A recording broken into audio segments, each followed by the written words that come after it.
Pembelajaran tatap muka itu bukan suatu hal yang baru. Sudah lama sebenarnya kita melakukan itu. Waktu Delta sempat tutup, tapi masih banyak sekali sekolah yang sudah melaksanakan. SKB 4 menteri yang dikeluarkan yang itu sangat rumit. Kerumitan yang pertama tidak memberikan kewenangan sama sekali pada pemerintah daerah. Itu artinya sebenarnya kebijakan itu sekarang anak-anak itu udah lebih terbuka, memahami apa yang terjadi dan resiko. Usulan stop PTM ditolak Nadiem, Anies pasrah. Bila sudah diputuskan ya kita laksanakan. Protokol yang sudah ditetapkan Kemenkes sudah sangat baik. Kita akan melakukan random sampling, jadi kita proaktif akan mengetahui situasinya, tapi tidak ada alasan untuk panik pada saat ini. Kita nggak usah jauh-jauh dulu. Bagaimana kita menganggap bahwa situasi yang tidak normal ini menjadi normal baru. Jadi kalau PJJ lagi ya nggak apa-apa. Emang kalau karena keadaannya begitu. Saya setuju, karena SE ini di mata saya terlambat juga.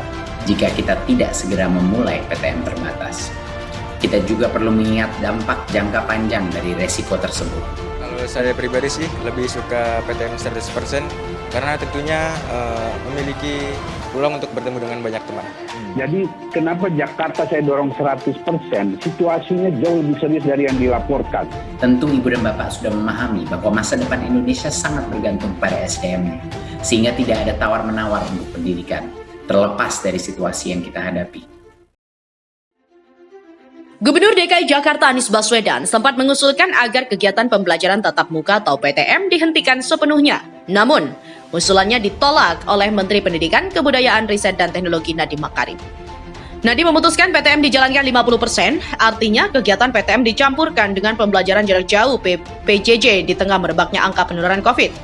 Menanggapi hal ini, Anies mengaku pasrah.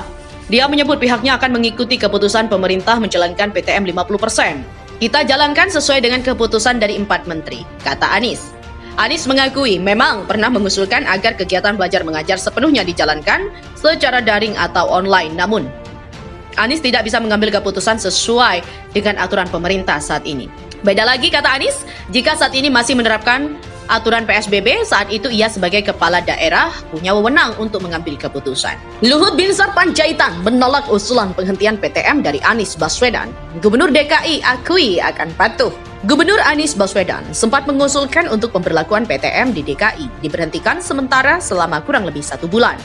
Usulan itu disampaikan Anies kepada Menteri Koordinasi Bidang Kemaritiman dan Investasi sekaligus Koordinator PPKM Jawa Bali, Luhut Binsar Panjaitan beberapa waktu lalu. Namun, usulan tersebut ditolak oleh Menteri Luhut Panjaitan. Kementerian Pendidikan, Kebudayaan, Riset, dan Teknologi pun akhirnya hanya memangkas kapasitas sekolah menjadi 50%. Mengetahui usulannya ditolak, Anies Baswedan mengaku akan mematuhi aturan itu. Karena keputusan soal penghentian PTM sementara berada penuh di tangan pemerintah pusat. Ya, kami tertiblah pada prinsip government ya. Bila sudah diputuskan, maka kami laksanakan. Dalam proses ada usulan, tapi bila sudah menjadi keputusan, ya maka kami akan laksanakan, kata Anies di Hotel Arya Duta. Untuk itu, haram hukumnya bagi Pemprov DKI membuat kebijakan yang bertentangan dengan keputusan itu. Gubernur DKI Jakarta itu menyebut bahwa ia mematuhi aturan tersebut sebagai bentuk disiplin dalam pemerintahan. Sekretaris Jenderal Kemendikbudristek Suharti mengatakan, pemberian diskresi kepada kepala daerah pada wilayah PPKM level 2 ini juga sudah disetujui oleh Kementerian Koordinator Bidang Kemaritiman dan Investasi, kemudian Kemendagri, Kemenkes, dan juga Kemenag. Di mana mulai hari ini daerah-daerah dengan PPKM level 2 disetujui untuk diberikan diskresi untuk dapat menyesuaikan PTM dengan kapasitas 100% menjadi kapasitas 50%. Namun bukan berarti seluruh daerah yang berstatus PPKM level 2 dapat mengurangi kapasitas siswa menjadi 50%. Untuk daerah yang bisa terkendali dari penyebaran COVID masih diizinkan untuk melaksanakan PTM terbatas 100%. Penekanan ada pada kata dapat, artinya bagi daerah PPKM level 2 yang siap melaksanakan PTM terbatas sesuai SKB 4 Menteri dan tingkat penyebaran COVID-nya terkendali, sekolah-sekolah pada daerah itu tetap dapat melaksanakan PTM terbatas dengan kapasitas siswa 100%. Suharti menambahkan, orang tua tetap diberikan kebebasan untuk menentukan boleh tidaknya anak mengikuti PTM. Anak buah Menteri Nadiem Makarim ini menyebut kebijakan ini diambil sesuai dengan arahan Presiden Jokowi pada rapat terbatas 31 Januari lalu yang kemudian ditindaklanjuti dengan dikeluarkannya instruksi Mendagri. Dia pun mengingatkan kepada seluruh kepala daerah untuk tetap mengawasi protokol kesehatan dan menghentikan sementara PTM terbatas bila ditemukan kasus COVID di lingkungan sekolah.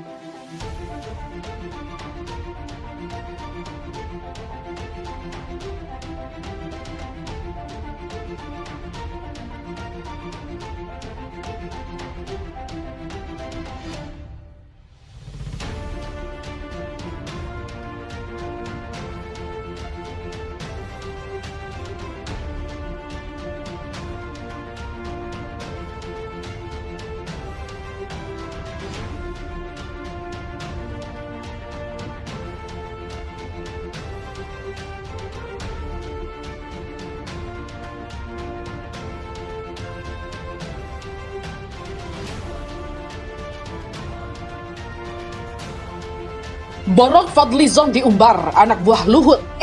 Minta bebas karantina. Sebelumnya minta karantina dihapus. Juru bicara Luhut Binsar Panjaitan Jody Bahardi membongkar borok Fadlizon usai menyerang Luhut melalui akun Twitternya. Sebelumnya Fadlizon menyentil Luhut yang menolak izin penghentian PTM terbatas di Jakarta yang diusulkan Anies Baswedan. Menurut Fadlizon, penolakan Luhut itu sangat aneh. Harusnya ketika COVID-19 sedang tinggi, ya PTM dihentikan, bisa dilanjutkan. Siapa yang bertanggung jawab kalau para siswa di DKI Jakarta terpapar COVID akibat PTM yang dilaksanakan? Mari gunakan akal sehat, Pak LBP. Sentil Fadli. Menanggapi hal itu, Jody Bahardi mengumbar borak Fadlizon yang tidak diketahui publik. Menurut Jody, Fadlizon pernah mengajukan bebas karantina kepada Luhut untuk kelompok delegasi Forum Internasional belum lama ini. Fadlizon itu baru ke Pak Luhut guna meminta bebas karantina bagi para delegasi Forum Internasional yang beliau terlibat di sana. Namun Jody tak menjelaskan secara rinci kapan permintaan bebas karantina itu diajukan Fadli. Termasuk apakah permintaan Fadlizon itu direstui apa tidak. Penelusuran di website Kemenko Marves, Fadlizon menyambangi kantor Luhut pada Rabu 26 Januari lalu yang diunggah di Fadlizon di akun Twitternya. Memimpin rapat konsultasi BKSAP DPR dengan Pak Luhut Binsar, Menko Maritim dan Investasi RI dalam rangka persiapan penyelenggaraan sidang IPU ke-144 di Nusa Dua Bali. Di mana IPU sendiri ingkatan dari Interparliamentary Union. IPU ke-143 tersebut sebelumnya tahun 2021 digelar di Madrid. Fadli yang dikonfirmasi tadi malam juga tidak merespon apa alasan meminta bebas karantina itu. Jauh hari sebelumnya, Badan Kerjasama Antar Parlemen atau BKSAP DPR sempat secara terbuka meminta pemerintah agar menghapus kewajiban karantina. Alasannya karena penularan COVID di dalam negeri juga sudah sangat tinggi.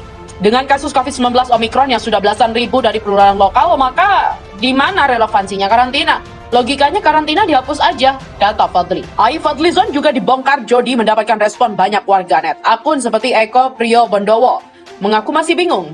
Bebaskan karantina untuk sebuah acara bertaraf internasional. Itu permintaan Fadlizon atau orang luar negerinya. Sementara akun @Bangke Tanahwan tak setuju permintaan Fadli agar karantina dihapus itu dikabulkan. Anda saja yang dihapus sebagai wakil rakyat dari DPR daripada nggak terguna, katanya. Apalagi jika karantina dihapuskan, wah bisa lebih banyak lagi Pak. Gimana sih? Cuit akun dari Kristal Murah. Tapi ada juga yang setuju dengan usulan Fadlizon. Menurutnya sudah banyak negara yang menghapuskan kebijakan karantina bagi pelaku perjalanan dari luar negeri, sebagaimana dikutip dari Rakyat Merdeka.